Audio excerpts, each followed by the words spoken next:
Well, hello, hello, hello. Hello, everyone. Welcome, welcome, welcome to Monday. Yes, it's Monday. I know we've had a long and hopefully full and happy Thanksgiving weekend. Well, now we're back. This is Sharon Herbert, the Power RN, and we are celebrating our Monday as nurses. And today we are back to Monday Nurses Life. So we talk about you and me and where we are in the community of the healthcare arena and even our own communities with our healthcare colleagues. But today we are going to move our focus forward or even backward or circular to ourselves. Today's topic is be empowered. Now, what are you thinking about that? Do we know? What triggers your thought when you hear the word empowered? And as we go along, if you have questions or comments, please feel free to share them and we will answer the questions that we can. We'll find the answers to the ones that we don't know the answer to, and we'll all move and grow together. So thank you for joining us at Monday Nurses Life. And currently we are on Facebook in our Power in Nursing Innovations public group. So this is Power in Nursing Innovations LLC. Uh, oh, excuse me. So let's move forward. We're here today to talk about being empowered. And if you've had an opportunity to be on the Power in Nursing website, which is powerinnursing.com, you will see that we are encouraging you to find yourself and your power to move your nurse life forward, to live the best life that you can. It's going to be a mixture of personal and professional strategies that we will engage in to help you to live your best nurse life. So, your nurse life involves, yes, components of your professional life, and they also engage some of your personal components of your life. So, let's get with it. And if you look on the Power in Nursing site, as you are growing to become a very good nurse, now remember, you don't have to be perfect. Not at all. You are going to be very good, and there are 3 steps to that. You will be happy because you can only do your best and be your best if you are happy. And number 2, you are confident, and that is because you are good at what you are doing and you love what you do. And number 3, you are empowered. So, I'm not going to tell you quite what that means yet because we're going right there. What is to be empowered? You can use the dictionary definition, or you can use your own definition. What is it to be empowered? Empowered means giving, and seeking your power within your natural self, What is the power that is inside of you? And it's not something that can be given to or by someone else.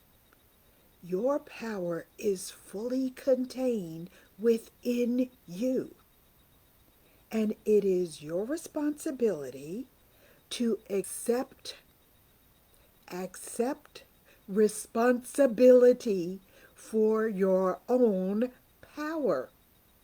For your own power. And to be empowered, you have to give yourself back the power, your natural power. And no one can take it away from you, and no one can give it to you. It comes inside of you. Empowerment isn't something that can be given by someone else. Our own power is contained within us, and it's our job to, again, accept responsibility for it. So, did you ever know that? It is in you. And so, as we talk about responsibility for power and empowerment, I want to help you understand that you don't need permission to exercise the power that you already have. You don't have to ask someone if and how you can use it. But again, you need to accept responsibility for using it and how you use it. So, as I said, our natural selves, our our own power. And yes, we probably hear some public comments about how people use their power and what it really means. But some of those things actually are designed to distract us, to keep us from using our power, being empowered to use our power, or to be afraid to use our power. That's the distraction that says, well, we'll give you the instructions and tell you what you can do, when you can do it, how you can do it, and who you can do it for. The fact is that you know that you are with your own self 24 hours a day. And here, still, some people don't know who they are and why they're even here on earth and how to engage their power and to use it responsibly. So if we want to regain our power, we have to focus and even sometimes refocus on ourselves, our own selves. What does your own time with yourself mean to you? Who is the real you? Do you know who the real you is? And what makes you different from other people? Even those folks close to you, in your family or the ones that you see each and every day. What characteristics in you make you stand out? What makes you different? You and your power are all about self-awareness. How do you know who you are? Not just wielding some vague power of authority with a hammer to smash down people who are in your way. How do you know who you are and how you stand out from other people? You know, being able to discern your own special gifts an ability from others and using those abilities in that order, first being able to discern your own special gifts and those abilities that you may have worked to create during your life. Your message is to build your dreams first and know yourself, what you want. And then you can think about others. That's what makes you special. Now, who can empower you? We just talked about that briefly as we started. But being empowered allows you to be in a state where you are able to fulfill the desires of your own heart, not those desires of others. And as a dictionary definition speaks, empowerment is about challenging what is keeping you down and keeping you from living your purpose and your dreams. So empowerment involves challenging challenges, challenges that may come in forms of oppression. And you can think about what that means to you. You don't necessarily have to say it out loud here. But my message, and this works for me, is that I write it down. I write it down on Post-it note and I stick it on my closet door and reminds me, what does empowerment mean to me?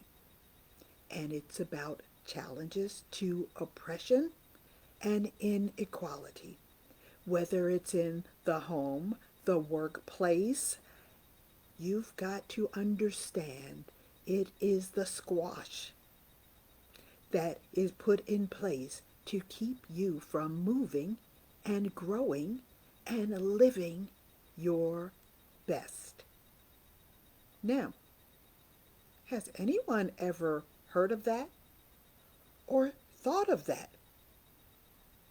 What does it mean to you when we look at that third step of our platform at powerinnursing.com? The third step is empowerment, being empowered. That's what allows you to think and to be and to grow, to live your best self. And along the way, you may find that there are others who think similarly, but not exactly, because you are you. And what do you think about what's happening in your workplace? If you think that some changes could be made because of some of the struggles and stressors that you've been challenged with, think about being empowered. Think about where your leaders and supervisors have placed you so that you live in your best place where you can fulfill your big and best dreams. You want to be a good nurse? Yes. But now you're struggling and stressed with mandatory overtime, so many extra hours, so many extra days, not enough equipment, staffing shortage. Are these any stressors that allow you to provide solutions and stress busters? Keeping that in mind, all of our problems in the workplace, those big problems, require big solutions. Big solutions. help you to become empowered. So it's important that you are not fearful of bringing some of the solutions out of your little toy box, treasure chest, and bringing them to the front and helping to form solutions that not only empower you, but others of your colleagues.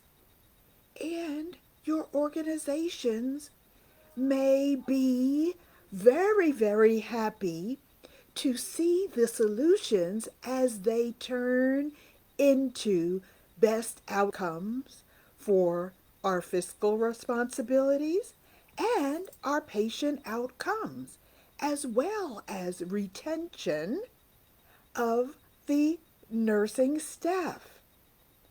We've got to think and work together to grow together, because don't tell me that you haven't thought of some solutions to help yourself become better, happier, and more confident in your practice. And that makes it easier and better to solve solutions, bring solutions to your patient challenges. And maybe some of your patients are having a struggle with where they live when they're going to be discharged. You now have done so many thoughtful things that you're able to help them. You've become happy, confident.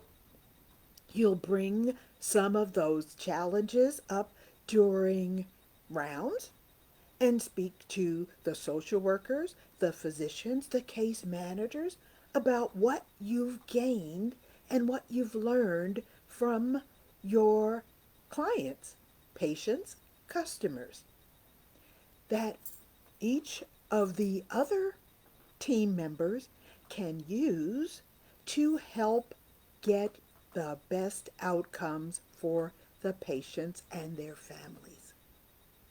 You are empowered. And I will call you then fearless, fearless, fearless. It works for you, and it works for your patient families, and it works for your health team, and it works for your hospital system. These are the things that bring us to the forefront. We are a most important part of the health system, and they can't move forward for very long without us, even if they think they can. So, as we think about empowerment, think that you are such a vital member of the health team that no, they can't do without you. That's one factor that they really, really do know. But they might not really know why, because they don't really know what we really do. So as we talked about making a solution for some of the challenges that our customers, patients, clients faced, that's not the piece that is going on in the C-suite. The outcomes, whether they are reimbursement by insurance providers or the ability of your patients to be well in the community and not have return admissions to the system, which is already overwhelmed with all of these viruses. And yes, COVID is still alive. So as we help to build the health and wellness strategies that we share with our patients, everything can fall into place just like a puzzle. But if you don't play your part, it can really, really go south. It can really go south if you don't find out that that patient is living home alone with 5 cats, throw rugs, no hot water, and no one to help them change their ostomy bag or to monitor their blood glucose. Those are the things that we learn by talking to our patients and families. So you are so important. And along that line, you cannot be overlooked. And the goal is not for you to be overwhelmed either, because then it's more difficult for you to have the time to meet with your patient families and to find out what is going on in their homes and what can be done to help them when they get home. Maybe they could use a home health nurse, but no one ever brought that up to them, whether that could be something that would be helpful. So let's keep talking to our patients and bringing the challenges that we find to the forefront. Case managers and social workers are very good at helping you, and you can find even your pharmacist or the unit clerk will know some things that you might have missed. So let's do this big thing that we always do. We always talk to our patients. And don't let someone tell you you don't have enough time, because they will grow, your patients will grow to look for you, to look for you when they need to ask questions or when they need answers to what they should do when they go home and their only daughter lives in Iowa and they live in Florida. Talk to your patients. Help them along the way, because the help that you give them actually really helps you.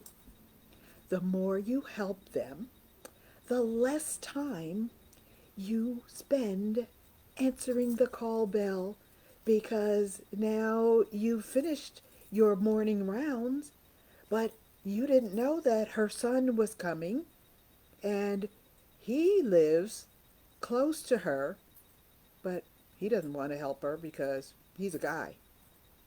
You'll find that that allows you to solve problems in a timely fashion, and this could give you a chance to solve the problems, do your charting, and leave on time.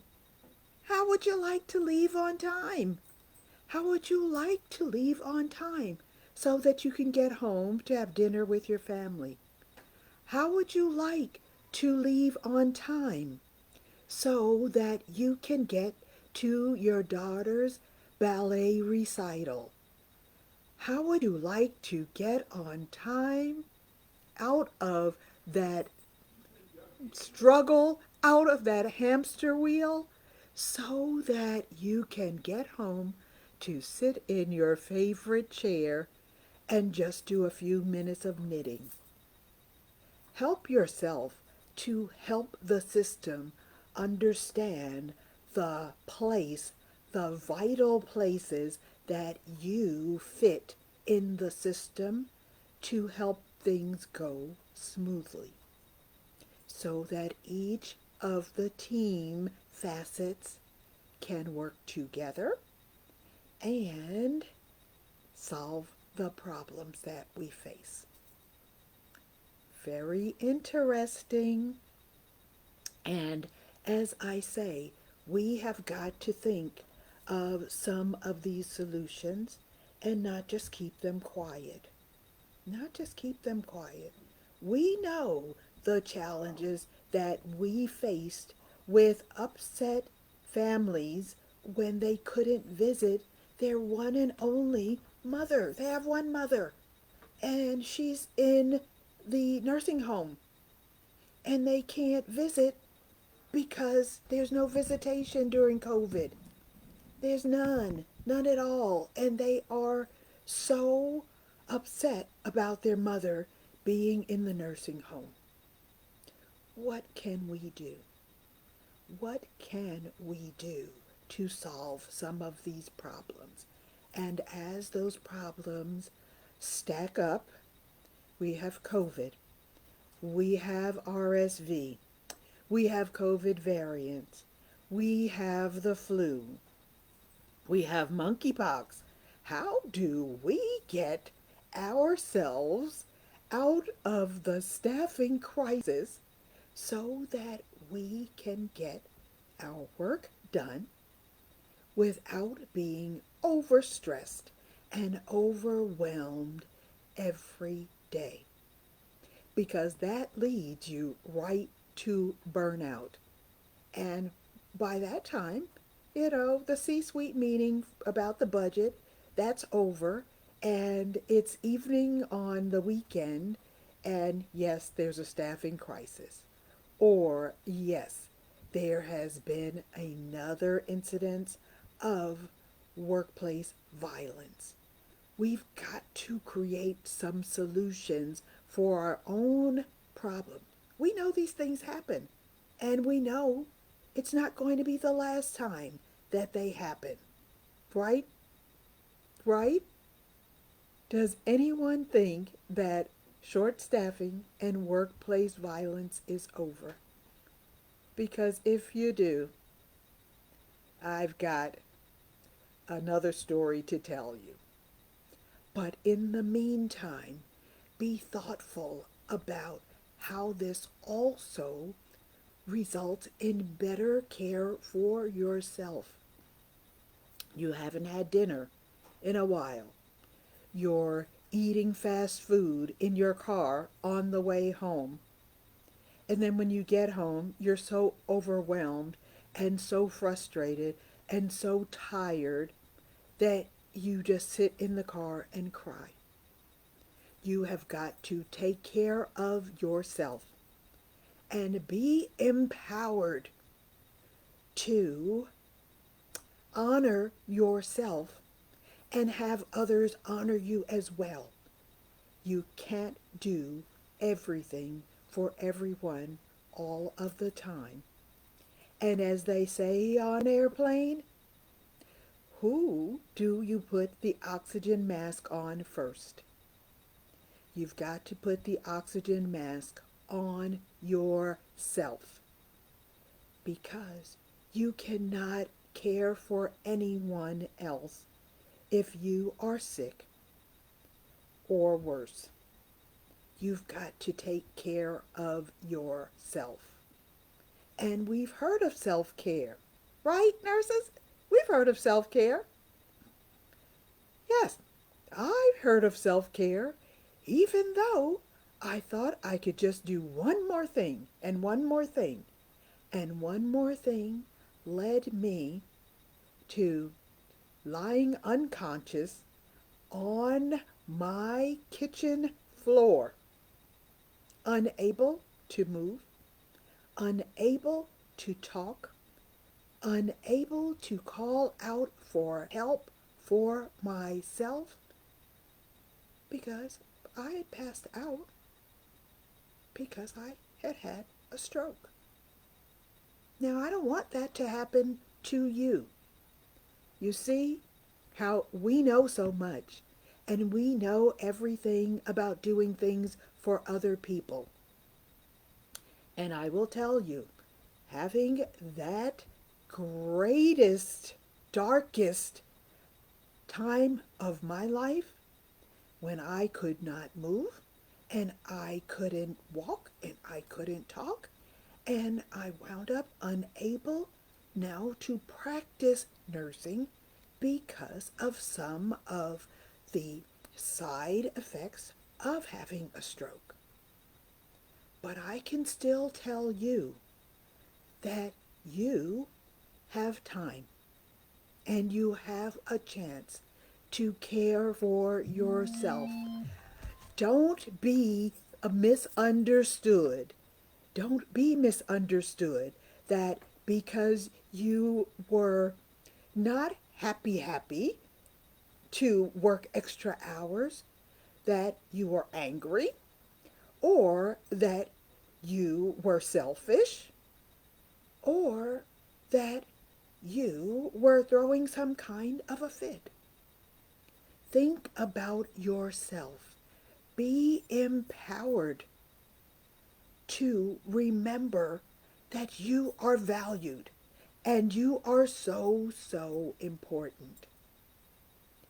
Now, as we go along, don't forget we've got to tell our own stories.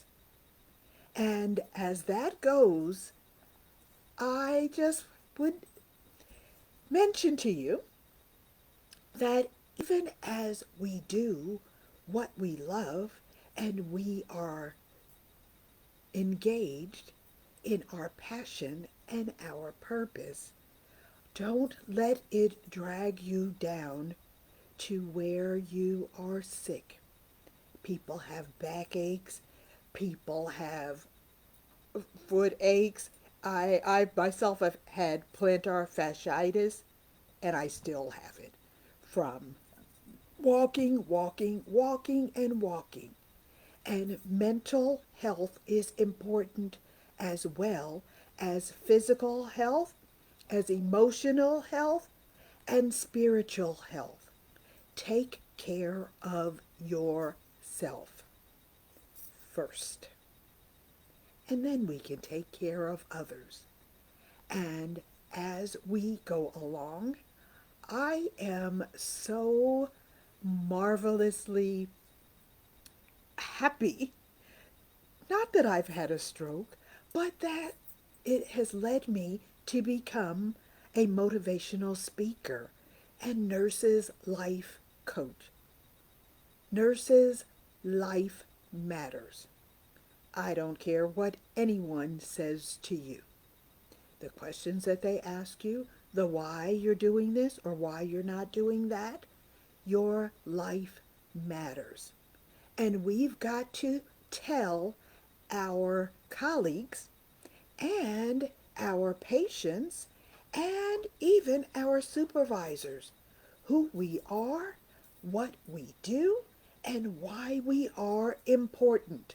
Important enough to be empowered to care for ourselves. And as we go, I have been blessed with the opportunity to produce a nurses anthology project. And the book is called Not All Angels Have Wings. Not all angels have wings. And the story is about nurses during the COVID pandemic. Nurses have fought on the front line, fought tooth and nail to save the lives of their patients and their colleagues and other health providers. We've done it all. But still, the world really doesn't know who we are or what we do. There was a post that I put up several weeks ago about a politician who didn't know that nurses went to college. Oh my, oh my. What do people know about us, who we are, and what we do? Let's tell them. In the anthology, you get to tell your story about your growth, your milestones, your creative juices flowing to create new products during the COVID pandemic. We can't keep these things to ourselves. And these things also evidence and demonstrate our worth, our value, and the wealth that we indicate in those outcomes and the growth of the health system based on our presence. So, what can they do without us? Let's tell them who we are and what we do. Our value is incomprehensible for the folks who don't know who we are. Let's tell them out loud as we present what a story COVID nurses have to tell. Join me in the anthology project. It will start December 1st. And if you're in any of the groups that I am in with Power and Nursing Innovations, I'll be telling you over and over because I love nursing so much, and we are so invaluable in the healthcare system. They can't do it without us. So let's tell them who we are and how we serve and what we can do for the patients in the community and how we have been able to even work with patients in their homes to keep them from being readmitted to hospitals. Let's do these things. Let's write the story. And you'll never know. You may even be sharing these stories with your colleagues who really didn't know what you do either. Let's say it out loud. And we'll be sharing that story out loud in 2023 when the anthology will be posted. So let's live our best lives and work together to the success of our patients, our colleagues, our health organizations, and our supervisors and C-suite leaders. We've all got a lot at stake here. And so let's work together to demonstrate how we can bring each step, one step at a time, to the front to save and serve our communities. What do you think? If you have questions, please don't hesitate to ask questions. You can find me and contact me through powerinnursing.com. That's an easy. You can contact me and you can ask your question there, as well on Facebook, Instagram, LinkedIn, and Twitter. We've got to get this show going because our people are still dying. And that includes some of our frontline staff. Let's work together to make this work and not have to go through the horror of the Spanish flu, because we have ourselves, our brilliance, our technology. We can do this. So let's do it together.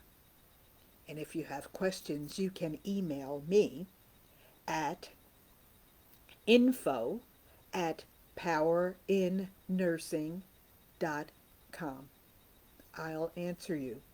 And nurse authors are, ooh, they are a hot commodity, and we're looking for nurses who would like to be authors in this nursing anthology project.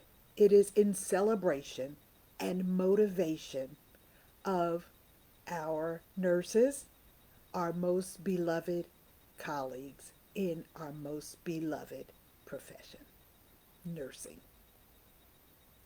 Thank you and have a wonderful, wonderful day. Hope you are over your stuffed stuffing because we've got work to do. Thank you much, and I love all of you guys and gals. Please care for yourselves and let's move nursing forward in our future.